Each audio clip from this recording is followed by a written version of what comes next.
Put some respect on this man's name. Ladies and gentlemen, welcome back to the channel. We're on the Blitz channel. We got How Good Was Shannon Sharpe Actually? This brother, you know, when you think of tight ends in the NFL, you think of them being like taller. I think Shannon is only like 6'2", but tight ends normally are around like maybe like 6'4" and up. Used as blockers. He's not like a I know he's strong, but he's not a big guy, you know. As far as like people he have to block. You got people coming in there trying to rush you in, but this brother was fast. I'm excited to see this video, to see what they're going to break down. Hopefully they'll go into some backstory. Y'all remember Skip Bayless trying to diss this brother, you know, trying to discredit his accomplishments. So we're going to check this out. Appreciate y'all coming over. We ain't going to waste no more time. Let's jump right into it. For all you youngsters who think Shannon Sharpe is just a media personality, oh boy, are you wrong. Unlike his talk show counterparts, Unc could ball. Not only is he a Hall of Famer with 3 Super Bowl rings, but he revolutionized the tight end position and forever changed the way an NFL offense operates. As one of the biggest personalities in NFL history, Shannon loved to talk on and off the field, but he always backed it up. So, how good was he actually? And where does he rank among the greatest tight ends of all time?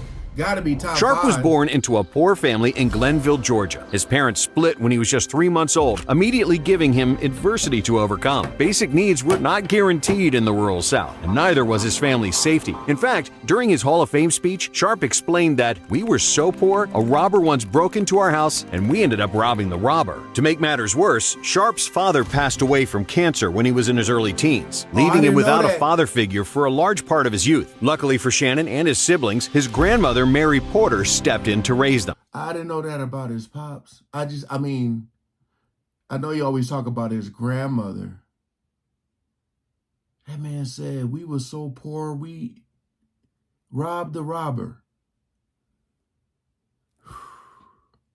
Porter also helped take care of several other extended family members. See, my grandmother and grandfather, they raised me, and I hung on everything they say, but they didn't know it. So everyone lived packed into one small home, barely fit for a family of 4. You know, there's no paneling in the house. There's no insulation in the house. It was basically cinder block. It was really, really cold in the winter. But while the Sharpe family didn't have much, what Shannon and his older brother Sterling did have was sports. That was going to be their way out. At Glenville High School, Sterling was a superstar athlete playing basketball, football, and running track. He became a high-profile football recruit that took his talents to the University of South Carolina. Shannon had hoped to follow in his brother's footsteps, and as an athlete, he did. He was also a star multi-sport athlete, but in the classroom, he struggled, so his only offer came from the local Division II school, Savannah State. Sharpe would continue to play multiple sports at Savannah, playing basketball, competing in track and field events, and suiting up for the Tigers football team. But it was quickly obvious that the gridiron was where Sharpe was at his best. Shannon set many records while at Savannah State, totaling a whopping 192 receptions for 3,744 receiving yards and 40 touchdowns over 4 years. And while Shannon was dominating the inferior D2 competition, his brother Sterling was doing the same at USC, then in the NFL. At South Carolina, Sterling set nearly every receiving record, which led to him being drafted 7th overall by the Green Bay Packers in 1988. Then, by just his second year in the NFL, he was already a first-team All-Pro. But despite his brother's instant success, nobody was paying close attention to Shannon.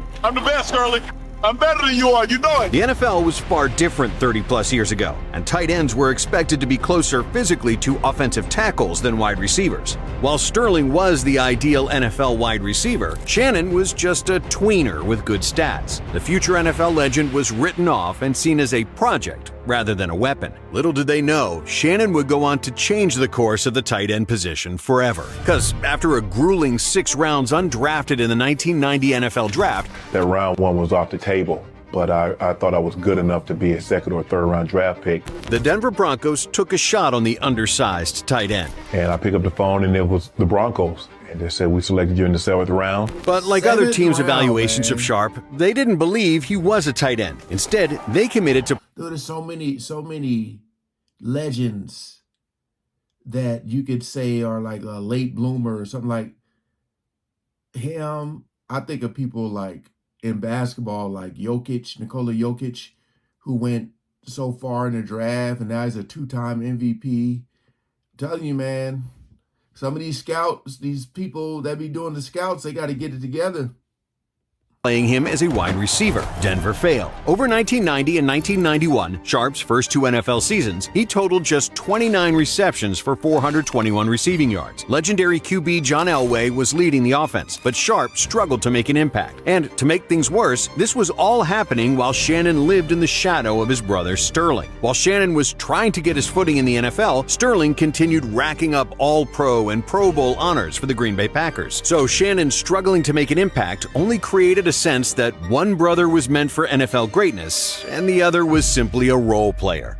In 1992, Sharpe finally broke through expectations and never looked back. Broncos head coach Dan Reeves decided to play Sharpe where he belonged, at tight end, and the results were immediate. Sharpe exploded for 53 receptions and 640 receiving yards, which led all tight ends in the league. The Broncos had found something special. Of course, the other NFL teams had talented tight ends that were putting up numbers, but Denver had only scratched the surface of what Sharpe could become. In the 1993 season, Sharpe reached new heights again, and as his relationship with John Elway grew, so did his numbers. The Broncos tight end had a whopping 81 receptions for 995 yards and 9 touchdowns. For the first time, Sharpe was named first-team All-Pro. That's a special honor for any player, but it also marked the first and only time that Shannon was named to the squad during the same year as his brother Sterling. Shannon was no longer living in his brother's shadow. Instead, they were shining together. Sadly, the Sharpe brothers didn't get a chance to complete that feat again after Sterling suffered a career-ending neck injury that forced him into early retirement. Sterling's career was robbed from him after just 7 NFL seasons. It was a gridiron tragedy that Sterling, who looked destined to be a Hall of Famer, could not keep playing in the NFL alongside Shannon. But I played football because my brother played. And man, it broke my heart when he said it was over. As heartbreaking as Sterling's injury was, it only added further motivation for Shannon. The Broncos tight end was dedicated to representing the Sharpe name, and he would eventually get the chance to honor his brother's playing career with the ultimate tribute. However, Sharpe was still relentless in pursuing his ultimate goal of winning a Super Bowl title. By 1995, the Broncos had built a team that could match up with anyone offensively, and it was time to take advantage of that. But it didn't come easy. The Broncos struggled in the 95 season under new head coach Mike Shanahan, failing to make the playoffs at 8-8. Frustratingly for Sharpe, the Denver defense let them down on several occasions, while the offense finished third in the NFL in total yards. Even worse, Sharpe missed significant time due to an injury for the first time in his career. The Broncos tight end only started 12 games, but still scored 4 touchdowns and totaled 756 receiving yards, the second most of any NFL tight end that season. games. Performing at that level while injured only further proved Sharpe's talent and toughness, and he was rewarded for playing through injury as he was named to the Pro Bowl for the 3rd consecutive year. In '96, the Broncos began to realize their potential, and in his second year as head coach, Shanahan leaned on Sharpe as the Broncos started the campaign with an astonishing 12-1 record. They went on to outscore opponents 391 to 275 that season, finishing the year 13-3. With Sharpe being the key reason for their offensive success. In 15 games, Sharpe brought down 80 receptions for 1,062 yards and a career-high 10 touchdowns. And as he was torching opponent defenses, he would let them know about it. The New England Patriots found that out the hard way. In the middle of a dominant 34-8 win, Sharpe pulled out a red telephone on the sideline and infamously shouted, "President, we need a National Guard. We need as many men as you can spare because we are killing the Patriots." Unfortunately, trash talking can come back to haunt you, and for Sharpe that season it did. While the Patriots would go on to play in the Super Bowl, Denver suffered a shocking 30-27 upset to the Jacksonville Jaguars in their first playoff game. Sharpe and the Broncos were back to square one. Over that '96 season, they had become the team to beat in the NFL, and getting beat in the first round of the playoffs wasn't part of the script. Considering that John Elway was now 37, time was running out. But after being humbled, the Broncos had a chip on their shoulder entering the '97 season. Denver won their opening 6 games, with Sharpe bringing down 18 receptions for 266 yards and a touchdown. Not a bad start, but the best was yet to come for the Broncos tight end. Over the next 10 games, Sharpe crossed the 80-yard mark 5 times. While he only reached the end zone 3 times in that regular season, his 1,107 receiving yards was truly incredible. In fact, no other tight end that season even came close to matching him. Sharpe beat the next closest competitor by 320 yards. In terms of pure impact, his 15.3 yards per catch that season was vital to the Broncos' success. But Sharpe's goal wasn't to lead the NFL in various stats, it was to hoist the Lombardi Trophy. To do that, they would need to exorcise the demons of the '96 season by beating the Jags in another postseason opener. And they did more than just beat them. Denver dominated Jacksonville in their postseason rematch, winning 42-17.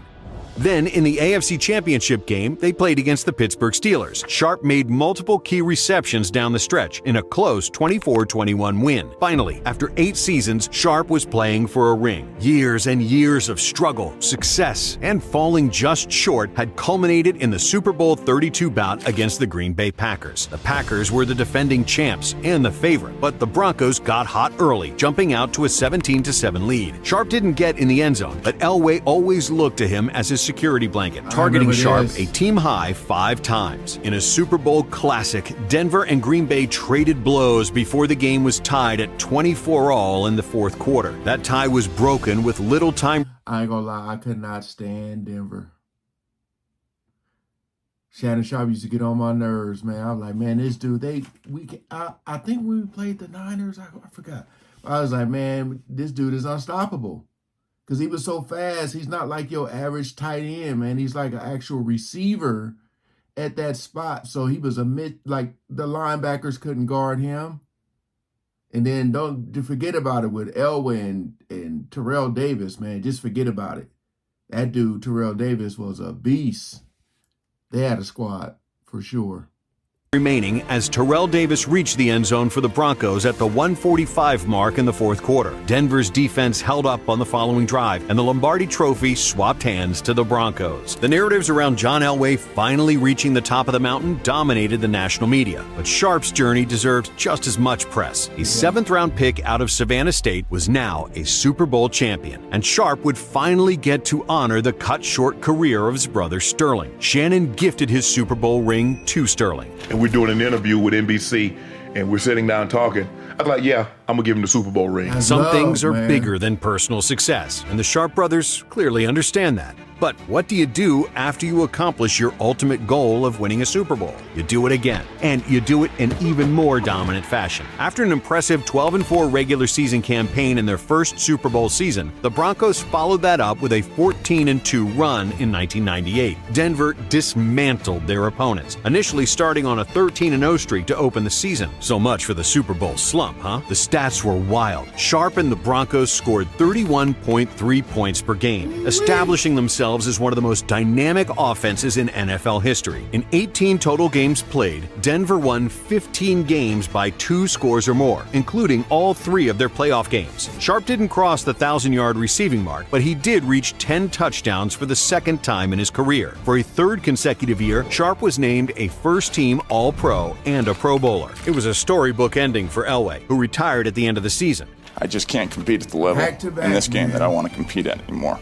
For Sharpe, that was a huge deal. The only quarterback he had ever really known in the NFL was gone, and now the Broncos had to start again with someone new. And unfortunately for Sharpe, it just didn't pan out. He had multiple injuries in 1999, limiting him to just 5 total appearances. By the following offseason in 2000, the 4-time All-Pro was a free agent, and he was going to take his talents elsewhere. After 10 seasons in Denver, Sharpe joined a talented Baltimore Ravens team for the 2000 season. The Ravens boasted 2 legendary running backs in Jamal Lewis and Priest Holmes, but sorely lacked a downfield threat. So that's where Sharpe came in. Baltimore prided itself on its defense, but Sharpe took them to a new level on offense, and the numbers prove it. The veteran tight end led the entire squad in receiving yards and receiving touchdowns, with 810 yards and 5 scores. The Ravens went from an 8-8 team in 1999 to a powerhouse that finished 12-4 in 2000. Somehow, that record didn't win the AFC Central due to the Tennessee Titans going 13-3, but Sharpe and the Ravens would have the last laugh. To open the postseason, Baltimore dismantled Sharpe's former team. The Ravens beat the Broncos 21-3 as Sharpe exploded for 3 catches, 73 yards, and a touchdown. Now, Sharpe and Baltimore got their shot at the Titans in the divisional round. After a fairly close game to start, the Ravens broke the contest open in the fourth quarter to win 24-10. Sharpe only made 1 catch, but it was a monstrous 53-yard grab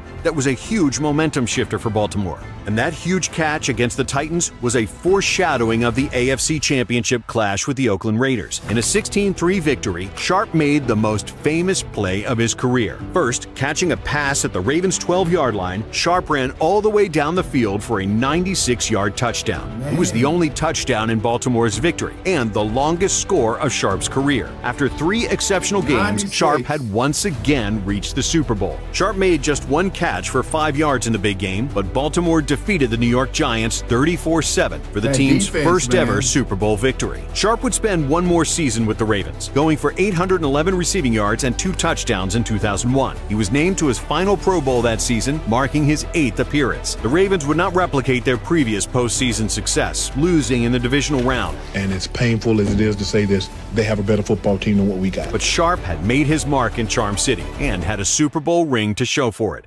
To wrap up his career, Shannon returned to Denver. To no one's surprise, he was still a massive problem for opposing defenses. Over 28 games in his final 2 years, Sharpe racked up 1,456 receiving yards and 11 touchdowns. Tight ends today are some of the most game-breaking weapons in the NFL, combining speed and size to create the ultimate mismatch. They have Shannon Sharpe to thank for that, being arguably the most influential player to ever play that position. To this day, Sharpe is still top 5 among tight ends in receptions and receiving yards. He is, without a doubt, a top 5 tight end in NFL history. His legacy was cemented in 2011 when he was inducted into the Pro Football Hall of Fame. His presence on television and social media has made Sharpe more famous than ever. Even people who don't watch football know who he is, thanks to memes and clips of Sharpe doing his thing. But it's important to remember why he was put on TV in the first place. It's because he always has had the game to go along with the gab.